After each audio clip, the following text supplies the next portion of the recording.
And welcome in to the Left Coast Live. It is Tuesday, June 25th. I am your host, Dieter McBusiness, joined as always by the one and only stateless patriot, Stat Pat. Talk to me. I have the hiccup, so take it away for a minute. Well, it's been I don't know, like 5 years since he was free. Since he was jailed, unjustly so, and after so many legal debacles and going in and out of hearings and whatnot, and this and that, Julian Assange is free.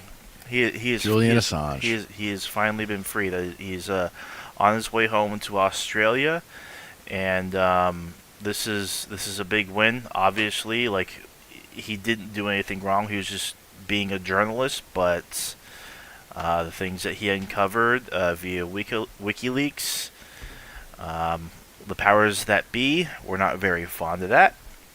So No, they sure weren't. yeah, yeah. So that's really good news. It's definitely a good sign overall, I guess you could say, for journalism as a whole, because it's it it's a field that's always under like a constant scrutiny by power, because holding truth to power, the power is going to uh, suppress you in some way. It's going to fight back in some form or another. Yeah, we talk about it a bunch. Marshall McLuhan's The Medium is the message. Every communication medium is ultimately defined by its Oh, limitations. yes, literally. 24-hour news is defined by what drives advertising revenue, which is the same story split 15 different ways over the course of the viewing day. That's what Fox News does. That's what CNN does. That's what MSNBC does. Yeah, I have actually never watched them, but my understanding is that that's what Newsmax and One America News Network do as well. yeah, no kidding. And you are really actually limited by the medium. It like obviously uh, there are terms and conditions. There are limits to what you can say on certain platforms and whatnot. Uh, like the terms of service, if you're going to violate those with what you say, obviously that does play a role in just how much, like how far your journalism can go, if it even is journalism. Because if you're violating terms of service so frequently, you're probably a sensationalist in some form or another. You're probably demeaning people. But in the case of whether it be WikiLeaks under Julian Assange or Chelsea Manning, a lot of that wasn't necessarily revealed via social media, but rather actual websites like WikiLeaks itself.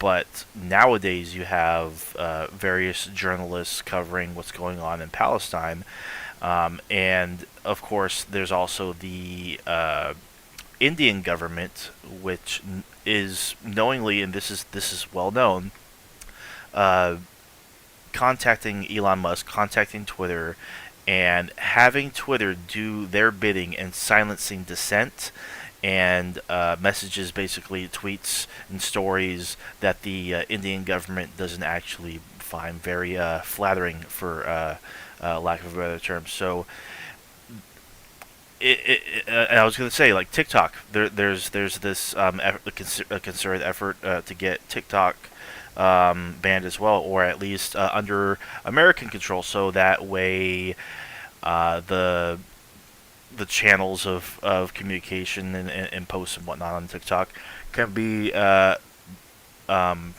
more better overseen by American companies, which are overseen by the government as well. So it's very if power is involved, and you're trying to hold truth to power, like I said before, it's going to fight back. There's something in media theory called the false messiah.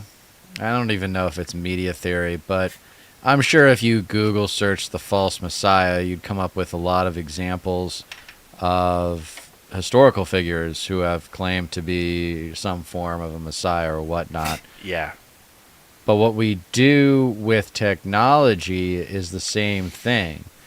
We thought that the written word would bring about, mass education, Yeah. and that would lead to a better society. We thought that the letter and international postal services would connect the world and make it even better. And Or we social were right media. about one thing. Well, I was working my way up to that, but Oh yeah. we were right about one thing with the visual medium of what would become TV. But back in the day, you'd see war footage at like these small little theaters and stuff. That was where you would get your news updates and whatnot.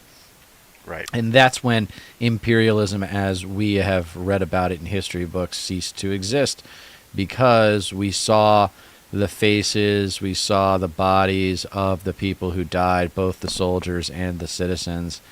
And modern media put an end to nationalized imperialism as we have known it for hundreds, thousands of years.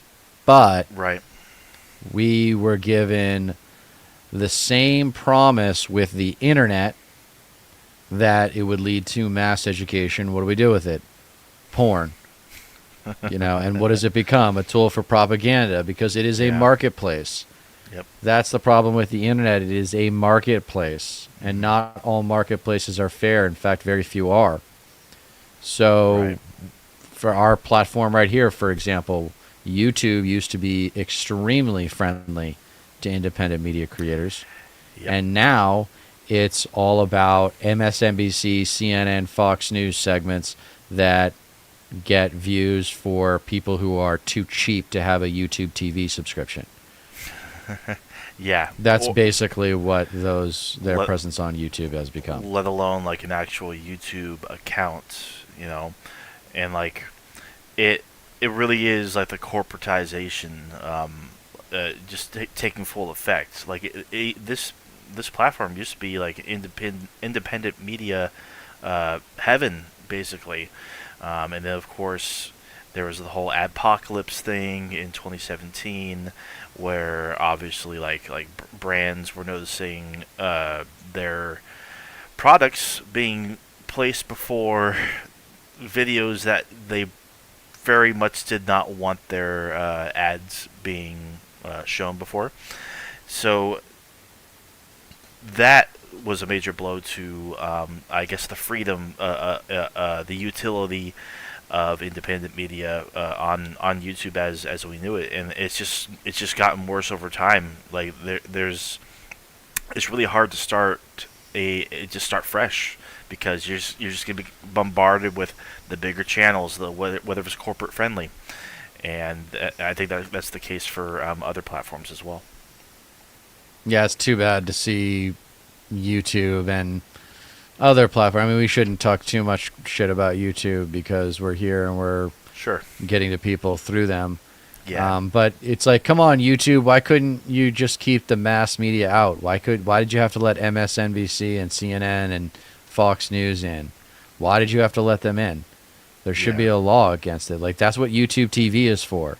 That's when you spend the $70 a month is to get the mainstream media stuff. You spend the $14 a month to get the indie media stuff. Yeah. It's Yeah. That's we're not biased at all. a definite concern of mine, is the insistence of various companies to resort to just everything being subscription based, like for no matter what it is, really. It just like, instead of you owning like physical products or whatever, when it comes to is like media in particular. Well, Adobe's doing that now. Yeah. Adobe, with all of their suite of applications, you can get them all for like $60 a month, or you can get them individually for like $22.99 a piece. So if you're going to get more than two, then obviously you should just get all of them. It's like the whole bundling concept. That Bundling too. Bundling. on its face looks like a good thing for consumers because they save money on getting multiple things from the same company. But what they don't realize is that in the marketplace, they're giving up a lot of power, and they're reducing the competition down to a handful of providers of whatever goods or service you're trying to find. Right. I hear that Adobe is actually being sued by the U.S. government. For what? Oh God, Do what you know? was it exactly? Let me go ahead and IP? look it up. It I think if I'm not mistaken, it actually has to do with them making it really hard or really costly for their customers to cancel their subscriptions to their services, and it's gotten so bad that the I believe the Department of Justice or like Congress itself is actually getting involved and looking into that. There have been multiple complaints about the company practices where they can't get a hold of customer representatives. They have to jump through all sorts of hoops. They get disconnected from calls, or like Yeah. they find out that their fee for actually canceling their service is like $200 or $300. Wow. It's a big ordeal that they're actually facing legal pressure now. It's interesting to. I'll be interested to know how that lawsuit came together. Like, did somebody put up some money for an Right. independent research study to be done, or whatnot? I'd be interested to know about that. Right. Yeah. Um, so, what is in the news today? The great Julian Assange we talked about for a minute. Let's maybe talk about him some more. WikiLeaks. I did not appreciate how big of a deal WikiLeaks was when the news broke. I guess it was 14 years ago. And Right. then I saw the government's reaction. I saw documentaries about the guy, and it was a little bit like the Michael Moore effect. Yeah. Kind of somebody presenting what looked like a confusing and ambiguous situation out to a pretty simple, clear understanding of the issue is that the public, not just the American public, but the global public, is being lied to all the time Yeah. by many institutions that they're supposed to trust.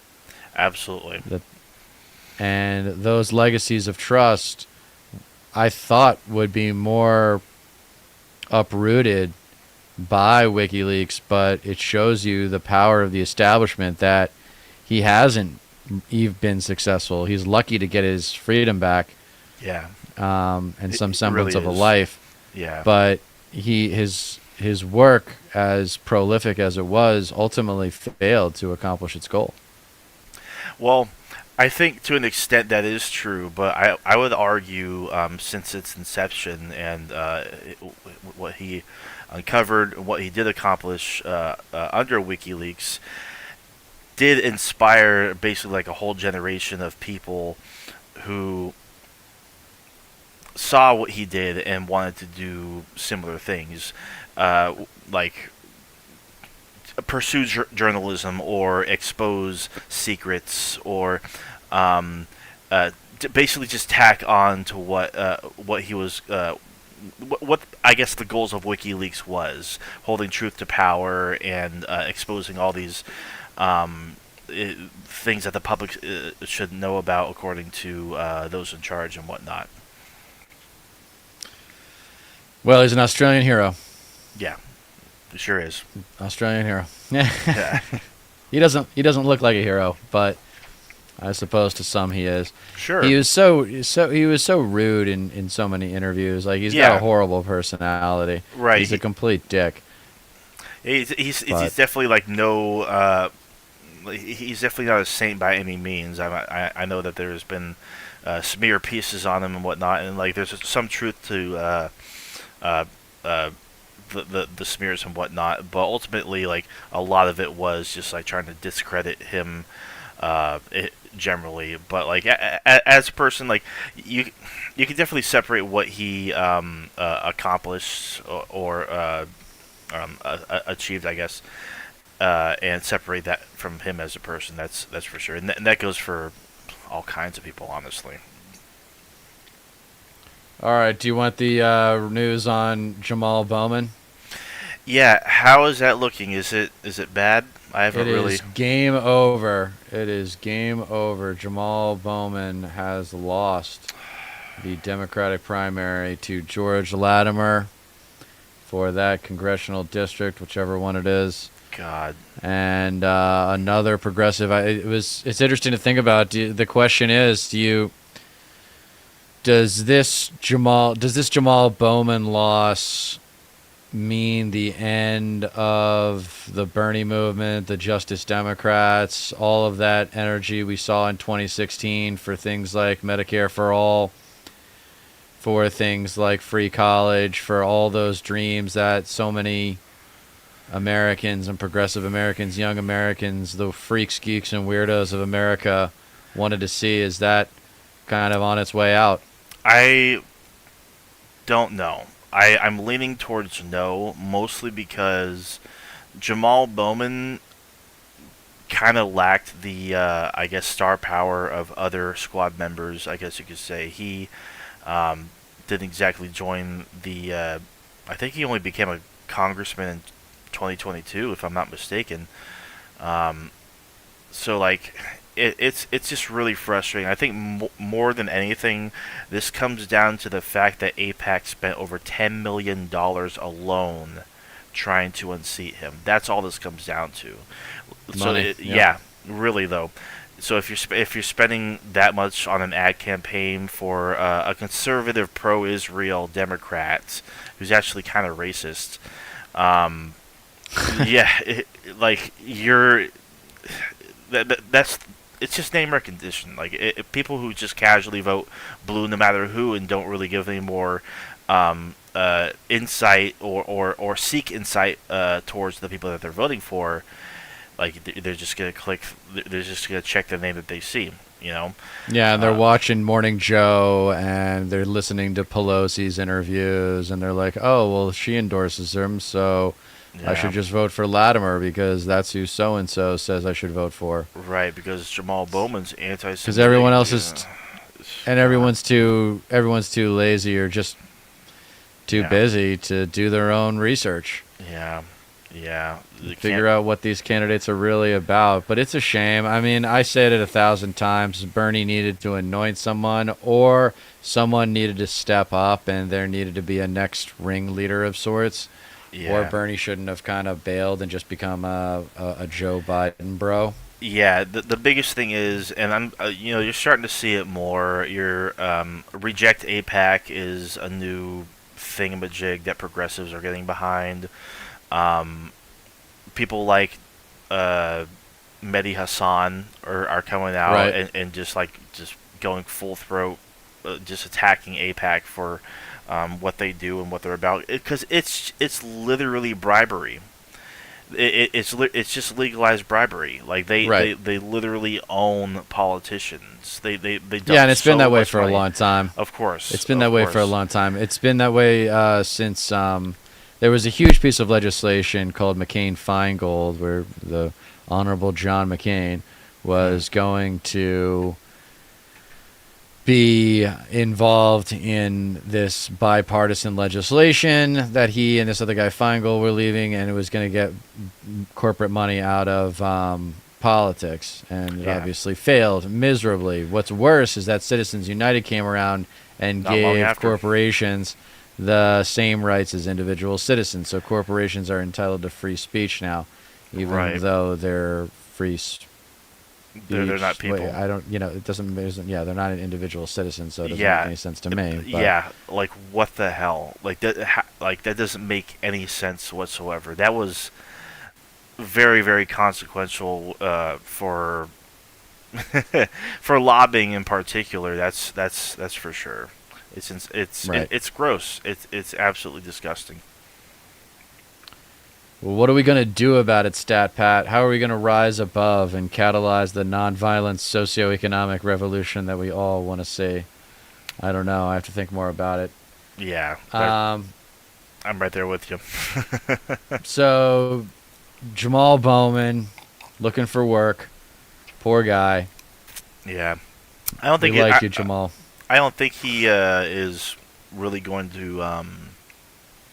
just fade away. I think he's still going to be very much politically active because he's got a lot of grit, a lot of soul to him.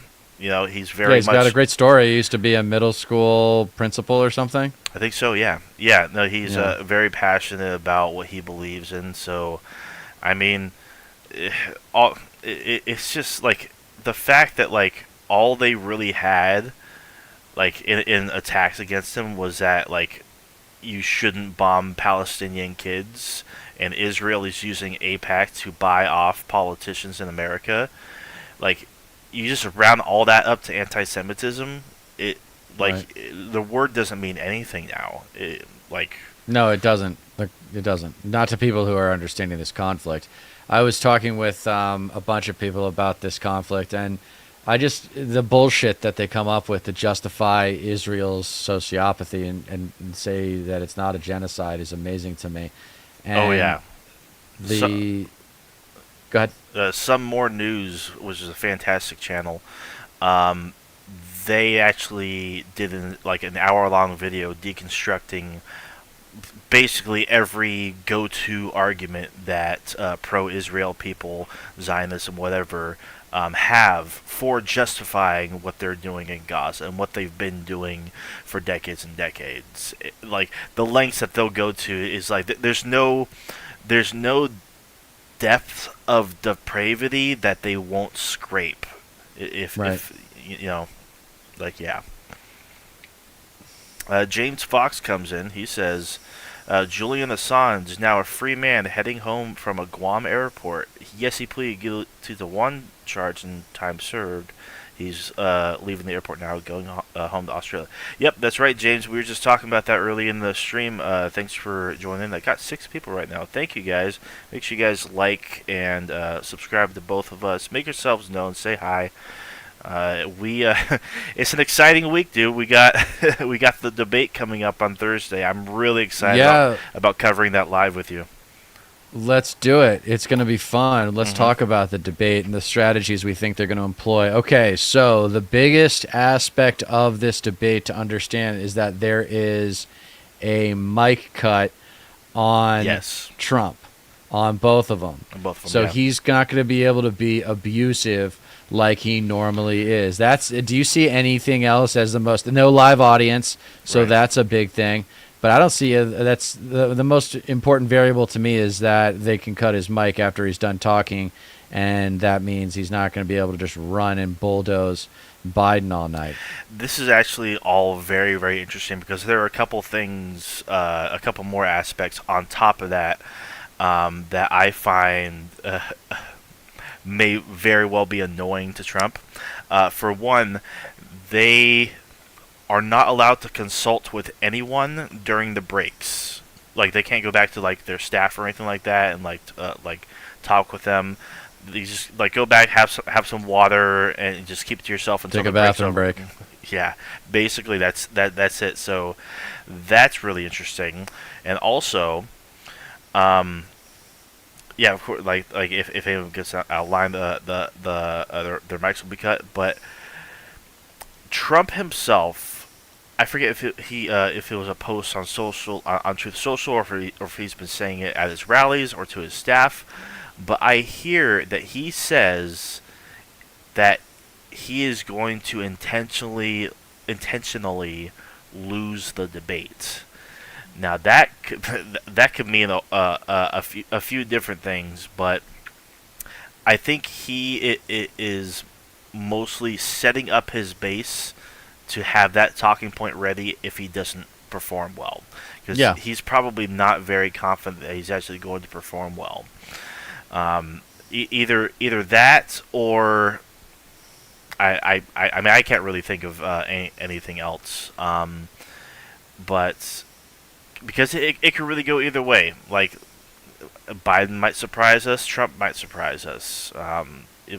But the way that it's set up, because of the way that Trump naturally talks and just rambles and goes off about everything, he's not going to be able to do that. Oh, and there's another thing: right. no opening statements either. They're just going to go right into questions.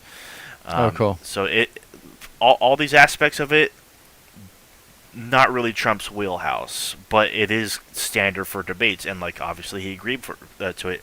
He was asking to have a debate for a while with Biden, and it's just really funny because like he didn't even bother showing up at the Republican debates, so it's like he just wants everything to be easy, everything to be handed to him. So it's going to be really interesting to watch, and I'm looking forward to covering it live. Yeah, I don't think the circumstances clearly favor either one of them. Sure. They Yeah. definitely put Trump in a little bit of a box, which is smart by Biden's team to make sure that he does that. I also think it's very smart on Biden's team to not have opening statements, because that would just give Biden an opportunity to go off the rails and ramble Sure. and lose track of where he is and what he's talking about. Yeah. So yeah, I think your analysis is pretty sound.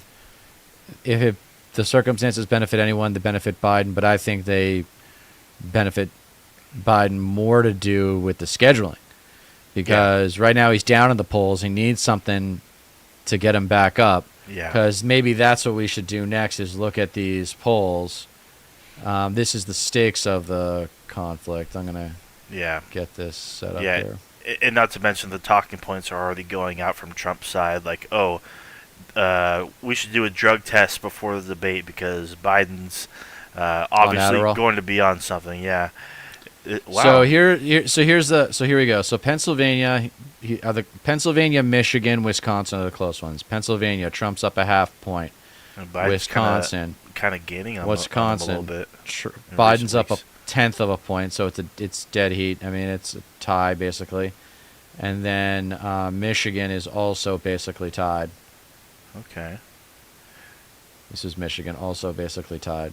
So it's going to come down to Michigan, Wisconsin, and Pennsylvania again. All three of these so far, it does look like over time you could see Biden slowly gaining on him a little bit. Arizona, not really. It's still kind of the same. No, Arizona's no good, and you know what's even less out of reach, or what's even more out of reach, is Georgia. Yeah, it's Georgia's too much gone of back. a differential. Yeah. So I would just go ahead and expect to not get Georgia and Arizona this time. Maybe things will change. Something could happen. But Pennsylvania? How's Nevada looking? Let's see. Oh, that is. I knew there was missing one. Here we go. Nevada. Yeah, Trump's up by 3.1. That's insane. So that's the average anyway. Yeah, it's pretty insane, but that's the way it is, man. I think it's going to come down to Joe Biden is going to need to run Pennsylvania, Michigan, and Wisconsin if he wants Big to time. stay president. Yeah. And make Kamala Harris our first ever female president in American history. Right. Won't that be exciting? Because she God. will have earned it. General election. So I wanted to take a look at the national. Mhm. So this is the national election. Biden's Wow. up by 0.3, He showing just you took- that the electoral college does not really mean much. Yeah, not really, but like it is kind of it is interesting to see. It means a lot. Sorry, electoral college means everything. Sorry. Well, yeah, like, yeah, the popular vote should matter more, and that's obviously a whole discussion. But it's interesting to see here that Biden has taken the lead nationally, not by much, but Right. that's interesting. Yeah, I think I want to go back to Pennsylvania because you saw a trend line there. Yeah, Mhm. it's weird. He goes up and then they touch and then it goes away, and now it might be coming back up. Sure. It might be coming back up. But anyway, those are the ones that people are going to be paying attention to. Of course. Yeah. Mr. Biden is going to have to run Pennsylvania, Michigan, and Wisconsin if he wants to stay president. That's Yeah. what it comes down to. Yeah. So I mean, that's where you'll see all the action. Right, they got a lot of money to spend, so hopefully, hopefully they spend a lot of time and resources in those states. Now, like, I mean, because like you could like bombard it with ads and whatnot until people are sick of hearing you and seeing your face and seeing your name. But like, I don't think people will like react spitefully to that. Like if they're indifferent. I think they already kind of get it because, like, for me, like, for example, when Adam Schiff just had like every other ad on Instagram or whatever Right. was him, it's like there's no way. Like who would fall for this? This is way too much. This is just like everything's just oversaturated with him, and then like, of course, he kind of ran away with it. So we'll see. We'll see how it plays out. Like obviously, like there are multiple states that like it's not really uh, worth your time like investing so much resources in because you're pretty much guaranteed to win those. But those three states, and obviously like I wouldn't give up on Arizona. And the states that lean blue, like Minnesota, Colorado, definitely spend some time there as well. Because those like it, there is starting to be like a surge of I guess Republicans in both of those states, in a couple of the races. Well, that's all I got for today from me, man. What else do you want to talk about? Let's see what I marked down here. Oh well, the fact that Trump isn't a Christian, but evangelicals kind of flock to him anyway, even though I believe it was one of his Trump organization executives that came out and basically spilled the fact that Trump has disdain for Christians and he thinks they're silly, thinks their beliefs are kind of stupid and don't make sense. And I found that to be very interesting. It checks out. You know, I've always considered Trump to be an agnostic or maybe even an atheist, but he still plays up the Christian persona, I guess you could say, to appeal to that base because that I mean, evangelicals flocked to him early on. Yeah, the evangelicals will respond. Here, let me just show you this disgusting video really quick. The evangelicals will counter with, oh, we're not electing a saint, we're electing a president. And it's like, well, that's not what you said when Bill Clinton was president and he Right. had all his problems. But take a look at this. This is disgusting. Pastor Jeffers? Yes. Oh yeah. Prayer? yes. Let's pray together, may we? Yes. People who are called by your name will humble themselves and pray and seek your face. You will forgive their sins and heal All their... right, that's it. That's all we're gonna watch. That's really, I'm not gonna subject our audience to any more than that. It's disgusting. It's like watching a horror film for me.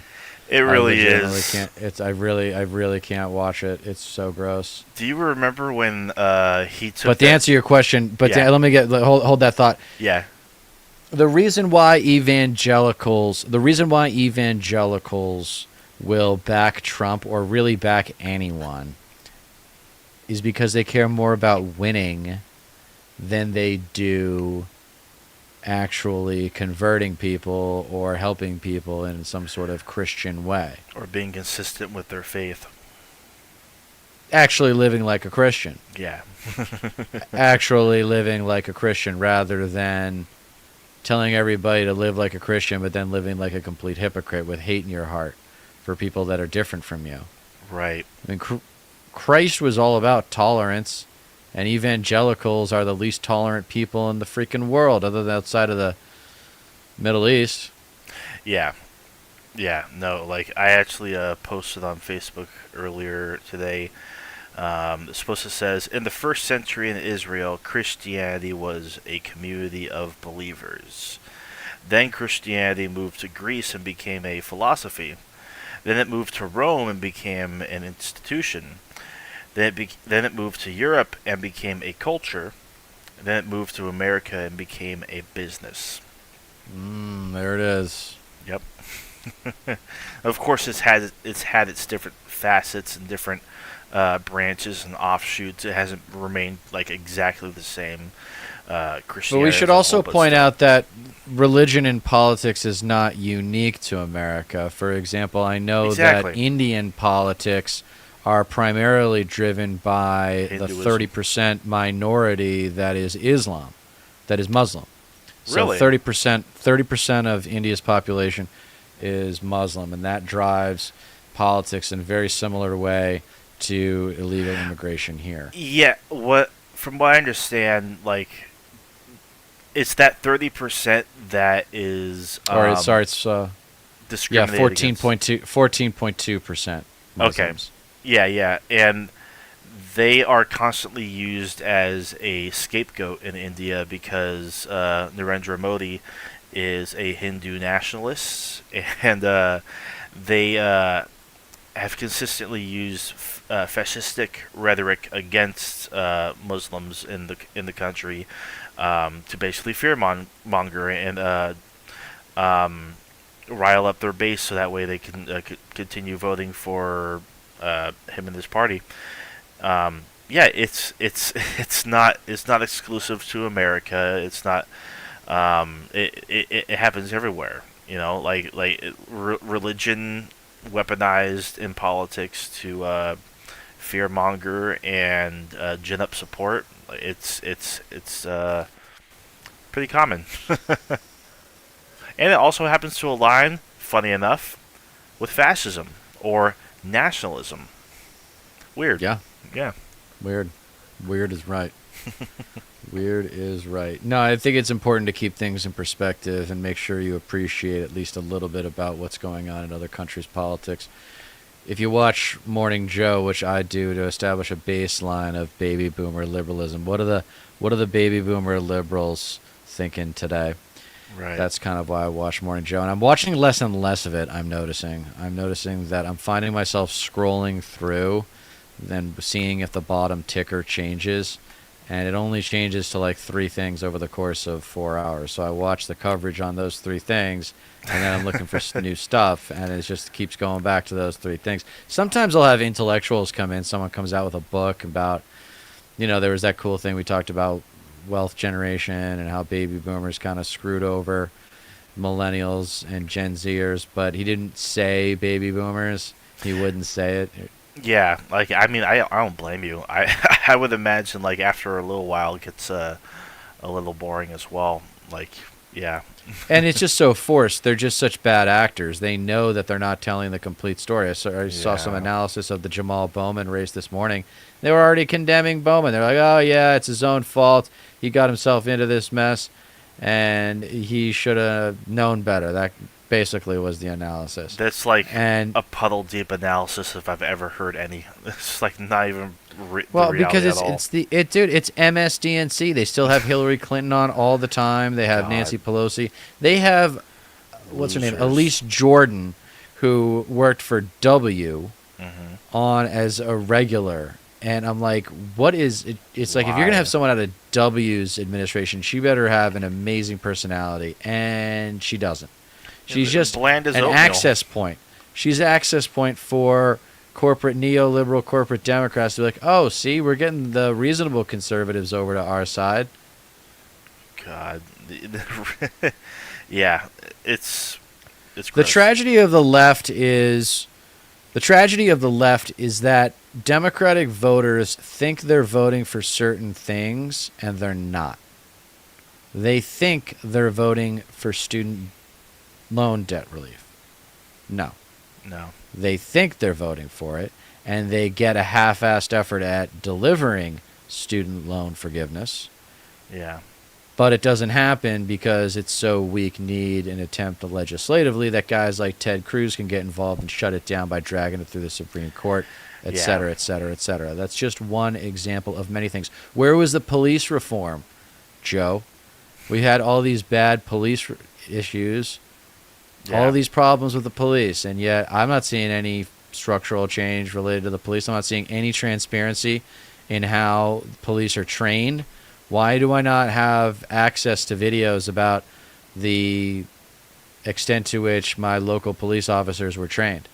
Probably because they weren't trained as well as I think they should be. Right. Yeah. And probably because the federal government and state and local government simply don't want to invite questions into their operations. They don't want anyone looking over their shoulder telling them what to do. Yeah. And that's what politicians are supposed to do. If politicians don't hold the cops to account, who will? Judges? No. Judges always have the cops back. Yeah, yeah. No, I mean, it's like an allergic reaction. Like accountability. No way. They don't want They don't want any additional oversight. Nothing like that. I mean, in some cases, they even uh, investigate themselves. You know, kind of like how Israel does when asked about its war crimes. You know. Right. Yeah. Oh yeah, we're investigating ourselves. God, it's like, what the hell? It's Yeah. like, did you murder that guy? And I clearly didn't. And I was like, let me investigate myself real quick. No, I did not.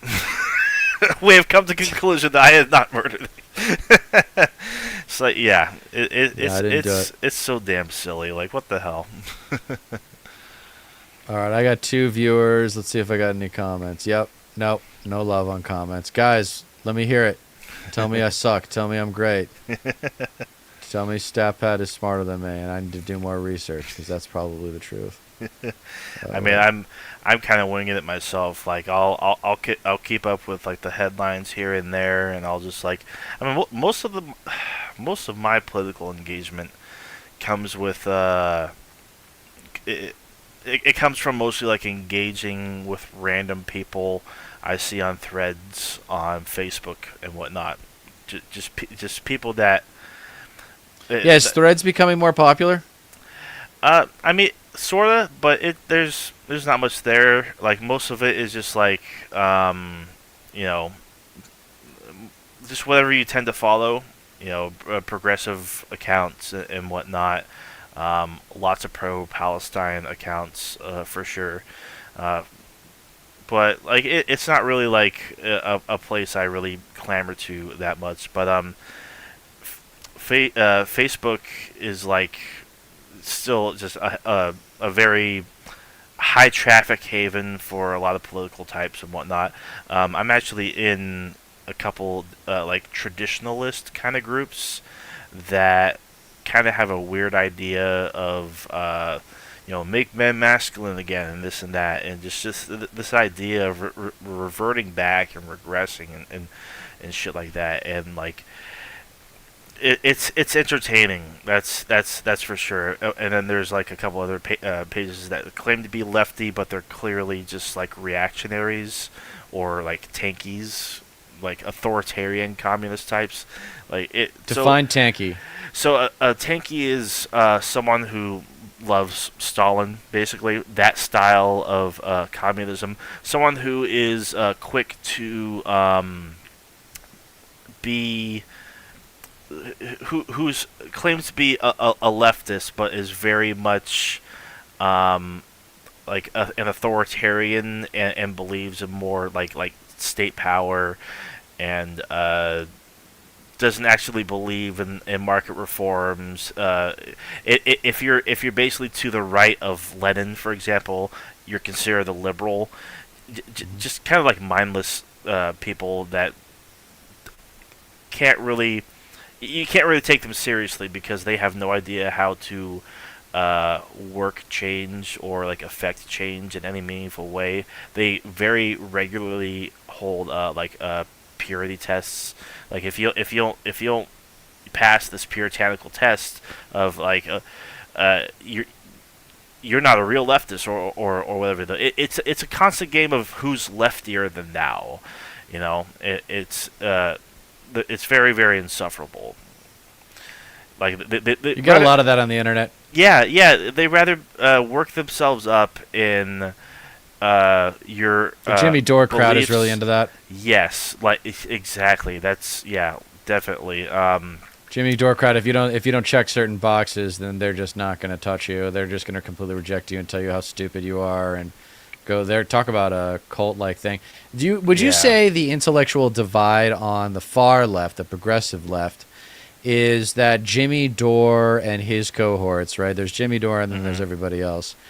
Jimmy Dore and his cohorts legitimately think that they can tap into MAGA and like get them to vote progressive, get them to go on some sort of revolution with them. What is their thesis exactly? Because if they think MAGA is ever going to vote the way they vote, they're out of their minds. Right. I mean, ultimately, what it comes down to for that crowd is getting people to openly advocate against voting in general, because like, well, if you vote, like nothing changes, or they'll probably like hint towards you like, hey, like if anything, the Republicans wouldn't do this like the Democrats would do, or this and that, you know. So Right. I mean, ultimately, like they serve as the crowd that Republicans and conservatives can point to and say, "Oh, I don't. I watch leftists too. I watch liberals. I watch Jimmy Dore and this guy and that guy. I follow the gray zone." Yeah, you know, like ultimately that's kind of like the purpose that they serve, because they're definitely not serving any greater good. They're not canvassing. They're not going out saying like, oh, support your local candidates and go out and vote for in your local and state races and whatnot. Like, of course not, because like that would require like talking about Democrats, and they don't want to talk about like the potential of voting for them at all. You know, they love to harp away at like third parties, even though they're not the most viable for a reason due to the first past the post and whatnot. Megan, yes, we are covering the debate live on Thursday. Yes, we but are yeah. indeed. We'll get going a little bit earlier. What time is the debate at? Is it like 6? 6 Prime Yeah, time. So 6 Pacific Standard Time. So we'll probably like get started like 5:30 or 5:30. or Yeah, so. let's plan on 5:30. Do you have Yeah. anything else you want to cover today? We're at about 45 minutes, but I'm cool with ending early since we got a big day on Thursday. Yeah. No, Well, you got some more. You got some more engagement you want to react to? no. I was trying to find like a cause, fucking like me on Facebook and whatnot, a good point about people being leftier than now and like Oh, yeah. whatnot. It's just like they would. What it comes down to is like they would rather go on about like ideological purity tests rather than pragmatism and actually affecting on the ground change, because a lot of them don't actually believe in electoralism. A lot of them are like the revolutionary types. They don't believe in voting at all, even though like it's literally like, aside from direct action, it's like something you can do to like affect who gets to represent you in government. Like it accomplishes nothing. Like you can sit there and jerk off all day about like someone not being left enough for you to vote for, but like if that was the case, like we wouldn't even have elections. Like leftists understand this, and they still go out and vote. They still understand the stakes because of who is at risk. Like there's still legislation to be passed that directly affects the people who live here in the country. So if you're not like directly engaging with that and making sure that the worst outcomes are not taking office and not getting into power, you're just causing harm. Like you're not actually, like, if you believe in all these things about a better world and fighting capitalism so that there's less suffering in the world, you would think you would do your part in preventing the worst things to happen. And like a lot of like, because you brought up Jimmy Dore, a lot of them are also accelerationists, and I don't respect that at all, because like look at Trump. Like Hillary did not win. We because a lot of acceleration. Well, I mean, not because of the accelerations, but like their mindset is, if the worst candidate wins or whatever, if the worst outcome comes to be, then that will wake a lot of people up, because like it has to get worse before it gets better. So if it's really, really bad, then we might get that revolution or that massive reform that we've been hoping for, and we didn't. We didn't. Right. No, You sure know? didn't. Yeah. Yeah, So sure. but yeah, that's that is a an overall subject that I have been just embattled with, I guess you could say, for the past several years. For several years on the internet. You know. Yeah, the leftier than thou argument. It's annoying. It's like everybody Yeah. wants attention. Mm-hmm. Almost like everybody wants to be smarter than everybody else. Yeah. It's like as soon as you get competitive about who's smarter than who, then the argument isn't the most important thing, It's and not. that's not right. It's like in a marriage that has kids when the Yeah. kids aren't the most important thing, right? Like Yeah. the argument's supposed to be the most important thing. The argument is the kid. Let's make sure we take care of the argument and we'll find the right course of action. And if we disagree, then let's come up with some sort of meaningful compromise because the other side's not going to compromise. Exactly. The other side's not going to compromise. All right, we'll Yeah. talk more about those issues over the course of this summer. Yeah, Please be of course. reminded that we will be back 5:30 Pacific on Thursday, June Yes. 27th. Yes. We will be going live and live broadcasting throughout the debate. We are going to be strategic about when we talk. So unlike a lot of shows that talk during the debate, will not be interrupting. You'll be able to hear what the Biden and Trump are saying Yeah. as we analyze it. Yes. All right. For Stateless Patriot, I am Dieter McBusiness reminding you that you don't get change in America by asking nicely. See you guys Thursday.